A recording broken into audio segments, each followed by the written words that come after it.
Hello and welcome back to Breaking It Down with Alishba, where we break down tricky math topics so that they're easier to understand.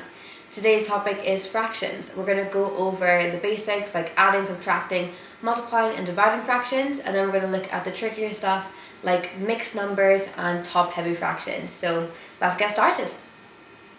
Simply put, a fraction is a way to show parts of a whole. So for example, we had a pizza, we put it into 4 slices, each slice is 1/4 of the pizza, and they're equal parts. And that's what a fraction really is. A fraction has 2 parts. You have the numerator and then you have the denominator. Think of it like this. The numerator, the top number, tells us how many slices we have, and the denominator, the bottom number, tells us how many slices make up the whole pizza. Is that starting to make sense now? Now we know what fractions are and what they're made up of. We're now going to look at how do we add and subtract fractions, okay? So I'm going to start by putting a little example on the board here. I'm going to put an example on the board. Let's say I have a half plus a quarter. Now it's not as simple, unfortunately, as just adding the numbers together. In order to add fractions together or subtract them, the denominator has to be the same. In this case, we have 2 and 4, so our denominators are not the same, which means I cannot add them or take them away. But do not fear, we can do something about this. What I can do is multiply or divide one of my fractions to get the desired denominator I want. In this case, I'm going to multiply my first fraction by 2, and this way I will get 2/4 plus a quarter. Now did you notice what I did there? I multiplied both the denominator and the numerator by 2. It's really important when we're working with fractions that whatever you do to the bottom, you must do to the top and vice versa. You cannot just multiply a numerator or just multiply a denominator. You have to multiply both. So in this case, I've multiplied 2 by 2 and 1 by 2, which gave me my 2/4. I can now happily add my fractions together. Now your denominator always stays the same, so I'm going to keep that as 4, because that is my total number of slices, remember? But then I add my numerators together, so then I have 3/4. You're going to then look to see if I can simplify this number any further. In this case, I can't. 3/4 is as simplified as it can get, so that is my final answer. Okay, so we know how to subtract and add fractions. What about multiplying and dividing them? Let's look at multiplying fractions. Let's say I had 5/2 times 6/4. So you might be thinking, okay, we need to make the denominator the same, so let's multiply the first fraction by 2.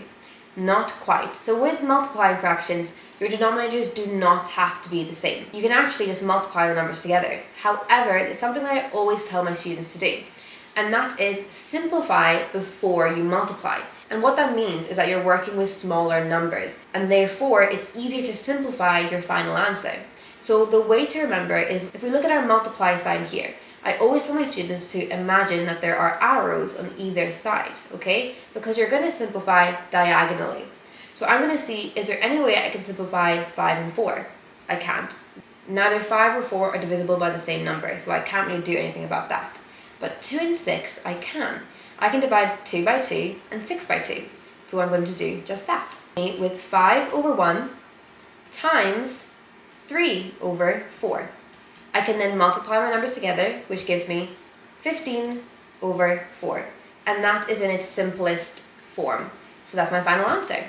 You're going to simplify diagonally and then multiply your numerators and denominators together. But what about dividing fractions? Let's say I had 4/3 divided by 2/9. It's very similar to our multiplying fractions, however, we just do one simple step before. We're going to flip our second fraction, so it would be 9/2, and we're going to then multiply the fractions together. So my new equation is 4/3 times 9/2. So we're going to do the same thing as multiplying. We're going to now simplify it diagonally.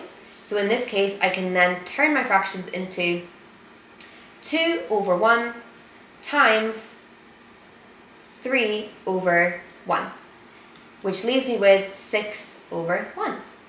Okay, so now we know how to add, subtract, multiply, and divide fractions. But what happens when we throw mixed numbers and top-heavy fractions into the mix? Let's take a closer look.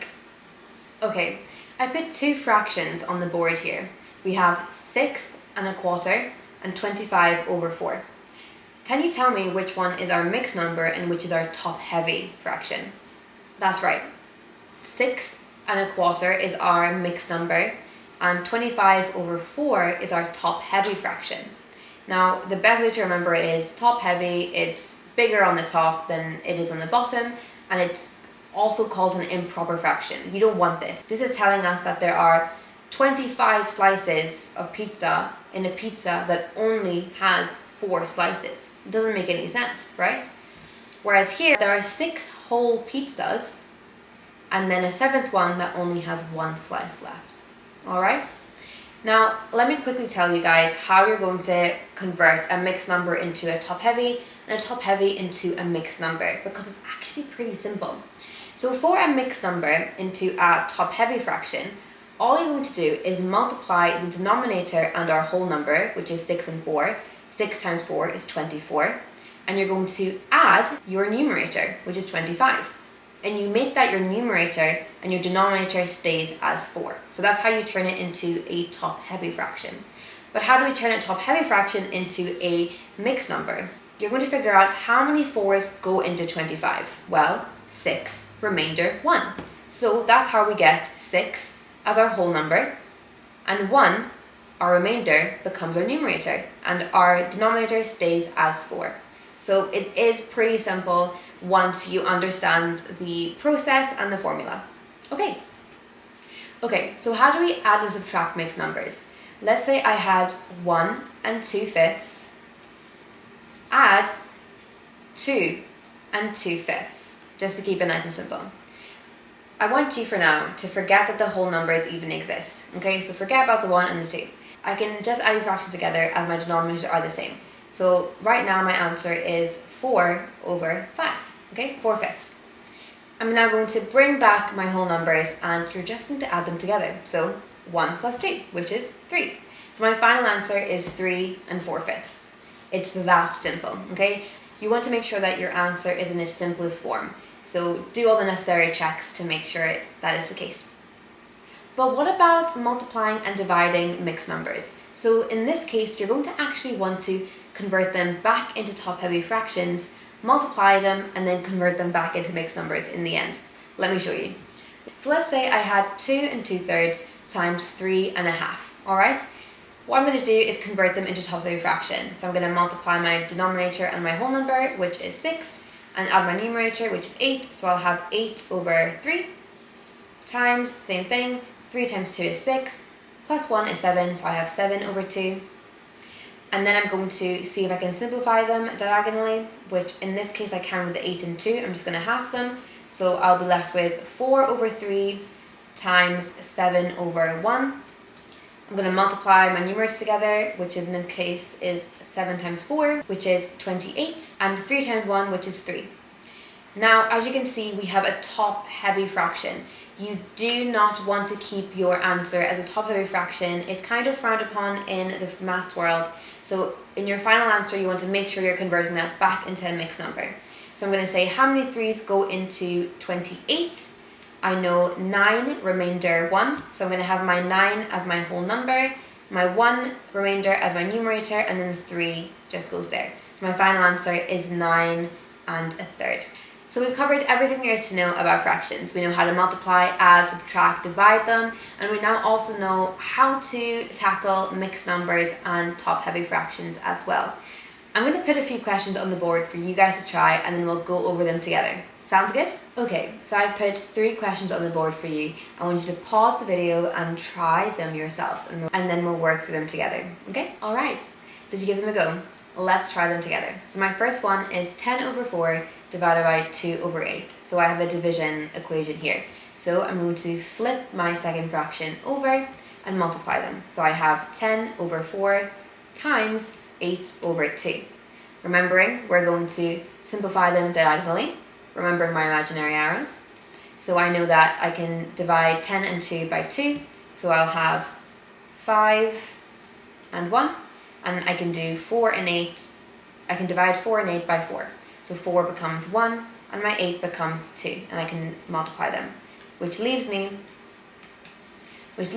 with 10 over 1, which can also just be 10. Alright, our second one.